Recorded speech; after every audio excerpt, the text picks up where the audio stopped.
Olá, você está no canal Teologia Citada e essa será uma análise do livro de 1 João, da carta de 1 João, que eu decidi por um certo apego por esse livro, por essa carta, e introduzir esse canal. Eu tenho uma grande consideração pelo livro de 1 João e foi por isso que eu decidi começar por ele. Eu poderia ter começado por Gênesis, mas eu decidi começar por essa carta. Enfim, fazendo uma breve análise, eu não vou analisar a carta toda aqui, mas eu irei fazer umas considerações gerais a respeito do que chama a atenção no livro de 1 João. A primeira coisa que a gente tem que prestar atenção quando a gente vai ler qualquer livro da Bíblia é a quem o escritor daquele livro está se dirigindo.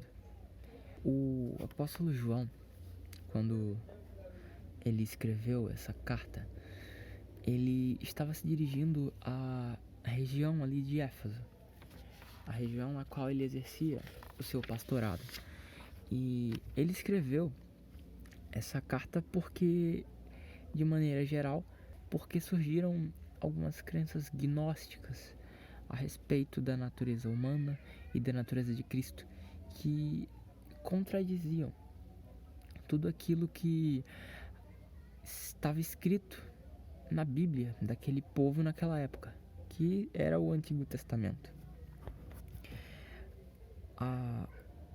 O objetivo, o propósito de João ao escrever essa carta era defender a cristologia desse gnosticismo e defender a moral, que seria a conduta cristã, a conduta inerente daquele que aceita Cristo, da amoral, né? de um comportamento imoral vindo desses gnósticos que afirmavam que seria impossível prejudicar o relacionamento com Deus, que seria impossível ao ser humano. Então João ele vem e escreve essa carta para contradizer essas pessoas, para ir de contra com essas pessoas.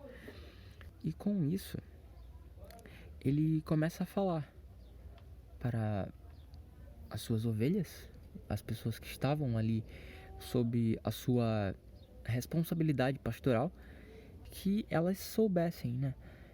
Ele faz com que as pessoas soubessem que Jesus e a crença nele tem a capacidade de nos dar a vida eterna, de dar a elas a vida eterna.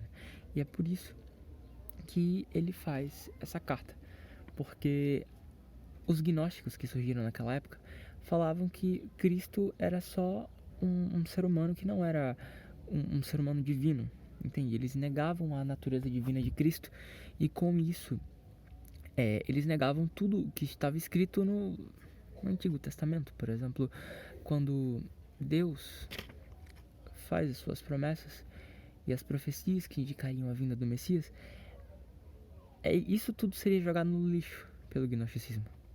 Tendo essa visão geral explanada, sabendo agora para quem João escreveu, vamos pegar alguns pontos principais da carta para fazermos uma breve análise e uma aplicação para a nossa vida. João, né? Ainda no capítulo 1, ele fala que Deus é luz e que essa é a mensagem que ouvimos dele. Deus é luz. O que quer dizer que quando aceitamos Deus em nossa vida, toda a escuridão, toda essa atmosfera densa que nós temos de maldade, de pecado, vai suavizando-se com o tempo. Durante o processo, nós nos sentimos iluminados. E o que seria a manifestação dessa luz de Deus? As boas obras. As boas obras indicam que nós recebemos a presença de Deus e, como consequência dessa presença, as maldades que antigamente nós praticávamos, não mais praticamos. Então, esse é um princípio muito importante da carta de João. Ainda no capítulo 1 é especificado que Deus é luz. Hoje nós deteremos apenas os princípios contidos no capítulo 1. Eu não quero me prolongar muito por vídeo para não fazer um vídeo de 40 minutos. Então vamos analisar o que mais chama atenção no capítulo 1 ainda. O verso 8 retrata a nossa condição de pecador, que é natural à nossa natureza. Não há como ficarmos sem pecado enquanto estivermos nessa terra, enquanto estivermos nessa condição. O verso 8: se afirmamos que não temos pecado, enganamos a nós mesmos e não vivemos na verdade. Ao mesmo tempo que ele apresenta essa afirmação para nós, ele nos dá uma contrapartida. Enquanto nós estamos nessa vida e não podemos ficar sem pecado, nós temos o perdão em Cristo. Porque o verso 9 afirma que se confessamos os nossos pecados, Ele nos perdoa, porque Ele é justo e nos purifica da injustiça que nós temos inerente a nós mesmos. Isso só testifica mais ainda o quão bom é o perdão de Deus e a sua misericórdia. Porque embora nós sejamos pecadores e tenhamos uma natureza tão horrível por causa do pecado que habita em nós e a conduta moral que nós possuímos é tão imperfeita, porém, ainda assim, nós temos a misericórdia de Cristo e as suas obras para nos justificarmos. A confissão que nós fazemos para Deus é suficiente para nos perdoar. Porém, ela não será aceita sem um arrependimento genuíno. O que quer dizer? Que o arrependimento é necessário. E o arrependimento não é simplesmente você sentir uma tristeza pelo seu pecado, mas o arrependimento verdadeiro envolve uma mudança de comportamento. A conduta que você tinha outrora, você não mais pratica. Você não consegue fazer isso, e mesmo que você sinta uma compulsão por fazê-lo, você sente que uma mudança de comportamento acontece na sua vida. O verdadeiro arrependimento é isso. Não é simplesmente um remorso, mas é uma ação repulsiva a esse pecado. E esse arrependimento gera uma mudança em nossa vida.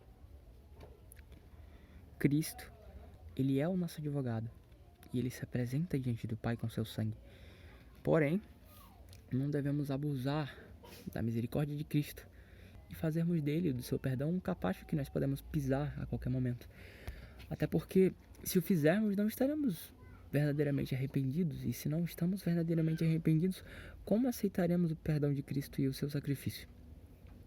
Portanto, nós devemos buscar verdadeiramente nos arrependermos e uma mudança na nossa vida. E mesmo que você não consiga, peça ajuda a Deus, para que você possa se arrepender verdadeiramente. Essas foram as principais considerações acerca do livro de 1 João. Se você se interessar mais por esse tipo de vídeo, lembre-se de se inscrever no canal, lembre-se de compartilhar esse vídeo com o máximo de pessoas que você puder, e lembre-se que Deus está sempre pronto para ajudar você a superar as suas dificuldades. Um grande abraço, até o próximo vídeo.